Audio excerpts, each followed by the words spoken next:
बलिदान की अमर गाथा भाग 1। नवंबर 1930 में पहली गोलमेज कॉन्फ्रेंस असफल हुई और दिसंबर 1930 में प्रीवी काउंसिल ने भगत सिंह की अपील खारिज कर दी। कांग्रेस ने सरकार के समक्ष ना झुकने का ऐलान किया था और भगत सिंह फांसी के फंदे को अपने गले में डालने के लिए मचल उठे। इस सब का परिणाम यह हुआ कि जनता भड़क उठी। कई अवसरों पर पुलिस ने भी अंग्रेज अफसरों के निहत्थे आंदोलनकारियों पर गोली चलाने का आदेश को मानने से मना कर दिया। भगत सिंह की फांसी की अपील खारिज होते ही पूरे देश में खलबली मच गई। कांग्रेस के जलसों में भी भगत सिंह मुख्य विषय बन गए। देश भर में जुलूस के साथ साथ हस्ताक्षर अभियान छेड़ दिया गया, जिसका उद्देश्य भगत सिंह के जीवन को बचाना था। लाखों हस्ताक्षर हुए, हजारों तार वायसराय को भेजे गए। यहां तक कि इंग्लैंड की पार्लियामेंट में अनेक सदस्यों ने भी वायसराय को तार भेजकर भगत सिंह के जीवन की रक्षा करने की मांग की थी। उस वक्त भारत की हर मां भगत सिंह की अपनी मां बन गई थी और वह अपने बेटे भगत सिंह को बचाना चाहती थी।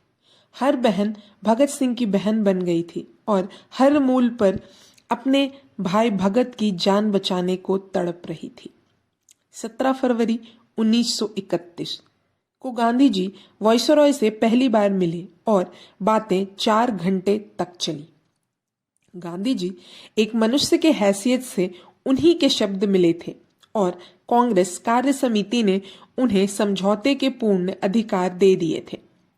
इससे वातावरण में समझौते की हवा अपने शीतल रूप में बह चली। भगत सिंह जो समझौते की बात तब तक कह और लिख चुके थे, जब कहीं दूर तक भी समझौते की गंध ना थी, फिर इस समय वे कैसे रह सकते थे। उन्होंने अपनी काल कोठरी के सचिवालय से 2 फरवरी 1931 को गांधी जी के छूटने के कुछ 8वें दिन देश में युवकों के नाम एक संदेश लिखकर भेजा।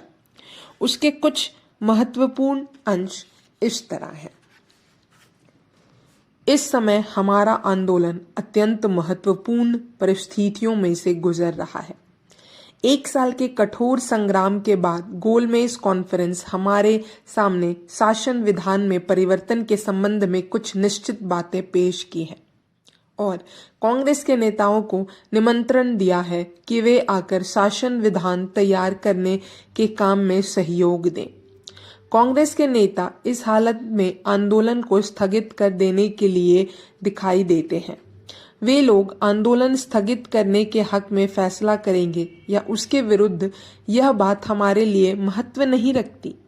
यह बात निश्चित है कि वर्तमान आंदोलन का अंत किसी न किसी प्रकार के समझौतों के रूप में होना लाजमी है।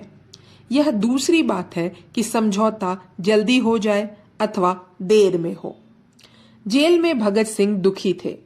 भगत सिंह अपनी काल कोठरी में अपनी मौत के पैगाम की प्रतीक्षा कर रहे थे और देश में वे क्षण क्षण बदलती परिस्थितियों पर नजर रखे हुए थे।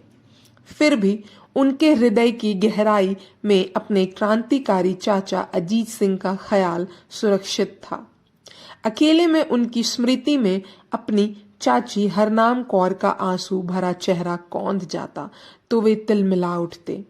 चाचा, तुम कहाँ हो? तुम्हारे दर्शन करने की कितनी तमन्ना थी।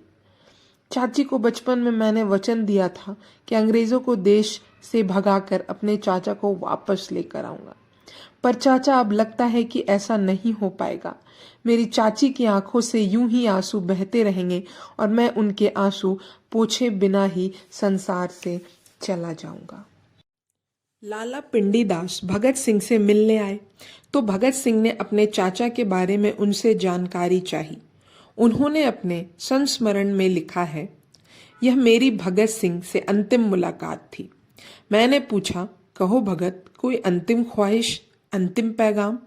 भगत सिंह बोले, चाचा जी, सिर्फ एक ख्वाहिश है। काश कोई मुझे मरने से पूर्व मेरे महबूब चाचा सरदार अजीत सिंह से मिला दे, जिनको देखे बिना मैं उनका आशिक बना। जिनके नक्शे कदम पर चलकर मैंने इस अश्क की वादी में कदम रखा और जिनके प्रेम ने मुझे मंजिल तक पहुंचा दिया। 3 मार्च सन 1931 को भगत सिंह से परिवार वाले आखिरी बार मिलने आए। उस दिन माता पिता थे, दादी जी थे, चाची थी और भाई थे। सबसे ज़्यादा अधीर थे दादा सरदार अर्जुन सिंह, जिन्होंने इस वंश में क्रांति का पौधा रोपा था जिसका फल उनके सामने था। वह ऐसा फल था जिसे पाकर ऐसा गौरव मिले जो देवताओं के लिए भी ईर्ष्या की वस्तु हो, पर जिसके साथ इतने तेज कांटे हों कि रोम रोम में बिच्छू के डंक की भांति जहर भर दे।